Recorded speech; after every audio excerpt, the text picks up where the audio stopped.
एक बार की बात है, एक गज़ था, उसे अपनी ताकत पर बहुत अभिमान था। वो अपनी ताकत हर किसी पर आजमाता था, चाहे कमज़ोर हो या ताकतवर। जंगल के सारे जानवरों से डरते थे। एक दिन वो स्नान करने जा रहा था, उसी के साथ में उसके परिवार वाले दोस्त भी थे।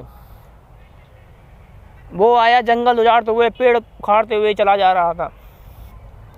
वो नदी के किनारे जब स्नान करने लगा, तभी एक ग्राह आता है और उसका पैर पकड़ लेता है।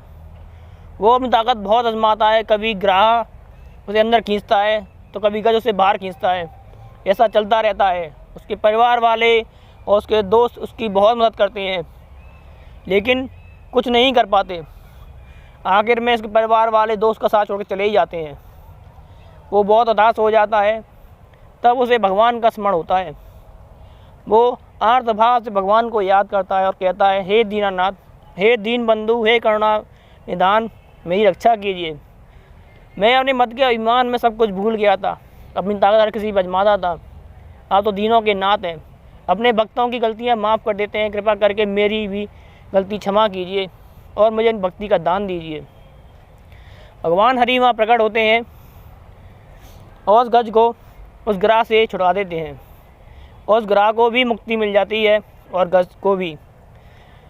ये गज पिछले जन्म में भगवान का ही भक्त था, मगर किसी श्राप की वजह से इसे गज की योनि मिली थी और उस ग्राह को भी ये योनि मिली श्राप की ही वजह से।